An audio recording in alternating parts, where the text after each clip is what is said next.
अपराजिता का अध्ययन हम सब कर रहे थे कल। तो आइए देखते हैं आगे क्या होता है। डॉक्टर चंद्रा ही प्रथम भारतीय थी जो इस विषय में यानी माइक्रोबायोलॉजी में जो डॉक्टरेट की उपाधि पाई थी। तो आइए आगे क्या होता है देखते हैं।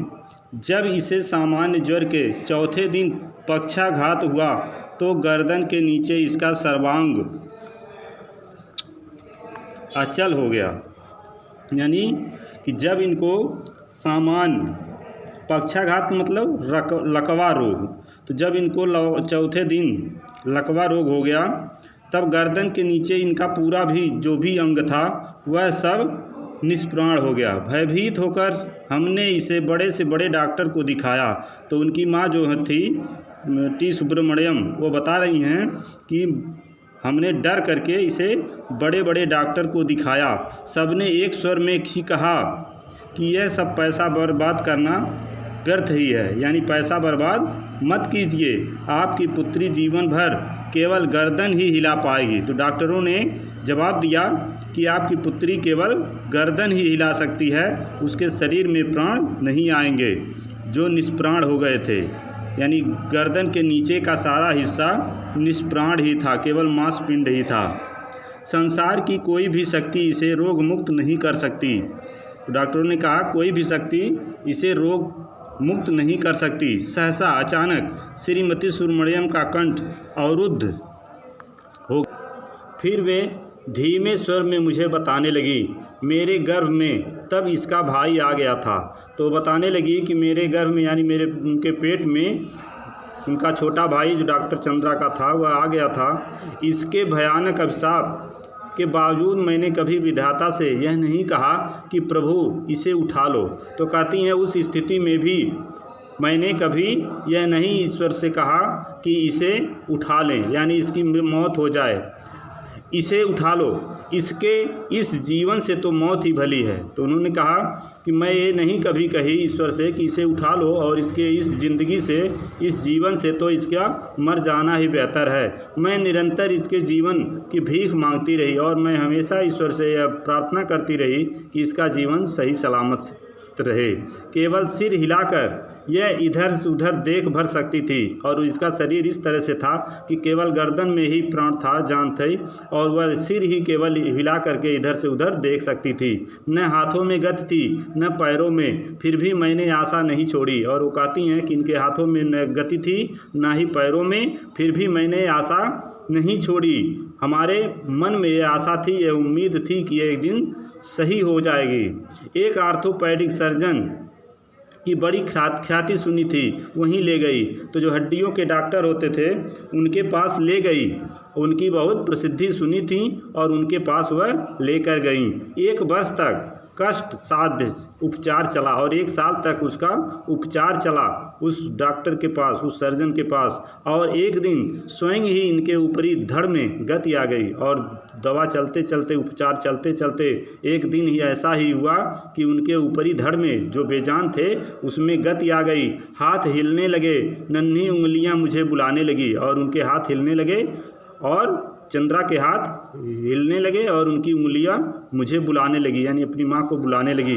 निर्जीव धड़ को मैंने सहारा देकर बैठना सिखा दिया और धीरे धीरे मैंने उनको सहारा देकर बैठना भी सिखा दिया। 5 वर्ष की हुई तो मैं ही इसकी स्कूल बनी। तो कहती हैं कि जब वो 5 वर्ष की हुई तो मैं ही इसकी स्कूल बनी। मेधावी पुत्री की विलक्षण बुद्धि ने फिर मुझे चमत्कृत कर दिया। सरस्वती स्वयं ही जैसे आकर जी आवाग्र पर बैठ गई। तो कहती हैं कि इसकी मेधावी बुद्धि जो थी, विलक्षण बुद्धि जो थी, वह चमत्कार दिखा दी कि ऐसा लगता था जैसे सरस्वती स्वयं ही आकर के इसके जीव के अगले भाग पर, अग्रभाग पर बैठ गई थी। बंगलौर के प्रसिद्ध माउंट कार्मेल में उसे प्रवेश दिलाने में मुझे कॉन्वेंट द्वार पर लगभग धरना ही देना पड़ा। तो वह बंगलौर के एक प्रसिद्ध माउंट कार्मेल स्कूल है, उसमें जो है प्रवेश दिलाना बड़ा मुश्किल था इनके लिए और उस के लिए वह लगभग उनके द्वार पर यानी दरवाजे पर, उस स्कूल के गेट पर लगभग धरना ही उनको देना पड़ा। नहीं मिसेज सुब्रमण्यम। तो वहाँ से जवाब उनको मिला कि मदर का, जो वहाँ प्रधानाचार्य थी, वह इनको जवाब देती है, नहीं मिसेस सुब्रमण्यम। मदर ने कहा, हमें आपसे पूरी सहानुभूति है। तो उन्होंने कहा कि आपसे सहानुभूति है, पर आप ही सोचिए, आपकी पुत्री को व्हील चेयर कौन पूरे क्लास में घुमाता फिरेगा। तो उन्होंने कहा कि जब आपकी पुत्री व्हील चेयर से चलती है तो पूरे क्लास में घूमना पड़ेगा, और कौन उसकी व्हील चेयर को घुमाता फिरेगा। आप चिंता न करें मदर। तो यह कहती हैं सुब्रमण्यम यानी चंद्रा की माँ कहती हैं कि मदर आप चिंता मत करें, मैं हमेशा उसके साथ रहूँगी। और कहती हैं, मैं हमेशा अपनी पुत्री के साथ रहूंगी। और फिर पूरी कक्षाओं में दिव्यांग पुत्री की कुर्सी की परिक्रमा मैं स्वयं कराती। और ये बताती हैं कि फिर मैं पूरी कक्षाओं में अपनी पुत्री का जो कुर्सी था, जो व्हील चेयर था, उसको लेकर के इधर से उधर जाती रहती थी। वे पीरियड दर पीरियड उसके पीछे खड़ी रहती हैं, और जब क्लास चलता तो हर पीरियड हर घंटा वह पढ़ाई करती और उनके पीछे उनकी माँ यानी सुब्रमण्यम खड़ी रहती थीं। प्रत्येक परीक्षा में सर्वोच्च स्थान प्राप्त कर चंद्रा ने स्वर्ण पदक जीते, और प्रत्येक परीक्षाओं में सर्वोच्च अंक प्राप्त करने के बाद डॉक्टर चंद्रा ने स्वर्ण पदक भी जीते। बीएससी किया प्राणिशास्त्र में, यानी प्राणिशास्त्र यानी जीव विज्ञान कहते हैं, इसमें वह बीएससी की। एमएससी भी में प्रथम स्थान प्राप्त किया, और बंगलौर के प्रख्यात इंस्टीट्यूट ऑफ साइंस में आप अपने लिए स्पेशल सीट अर्जित की। और इस तरह से वह काफ़ी बुद्धिमान थी, ताकि जिससे उनको बंगलौर के प्रख्यात जो विख्यात इंस्टीट्यूट ऑफ साइंस विज्ञान का जो इंस्टीट्यूट था, उसमें वह अपनी स्पेशल सीट अर्जित कर ली।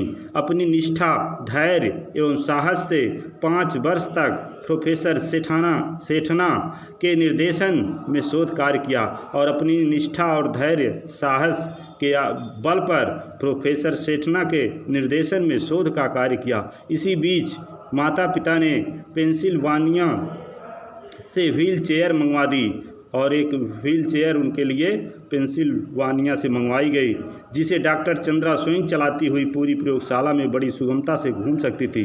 और वह व्हील चेयर ऐसी थी कि उसको डॉक्टर चंद्रा स्वयं ही चला सकती थी, और अपनी प्रयोगशाला में बड़ी ही सरलता से घूम सकती थी। लेदर जैकेट से कठिन जिरह बख्तर में कसी उस हंसमुख लड़की को देख मुझे युद्ध क्षेत्र में डटे राणा सांगा का ही स्मरण हो आता। छत बिछत शरीर में असंख्य घाव, आभा मंडित भव्य मुद्रा। और जिस तरह से वह लेदर की जैकेट पहने हुए थी और उनका हंसमुख चेहरा था, उसे देखकर वो कहती हैं कि मुझे युद्ध क्षेत्र में राणा सांगा का चेहरा स्मरण हो जाता है, उसकी याद आ जाती है कि छत बिछित यानी खंडित शरीर और असंख्य घाव लिए हुए जिस तरह से चमकता हुआ भव्य मुद्रा राणा सांगा का था, उसी तरह से इतने सारे कष्टों को झेलती हुई यह डॉक्टर चंद्रा के चेहरे पर फिर भी मुस्कान भरी हुई। आगे का वीडियो अगले गद्यांश के लिए दिया जाएगा।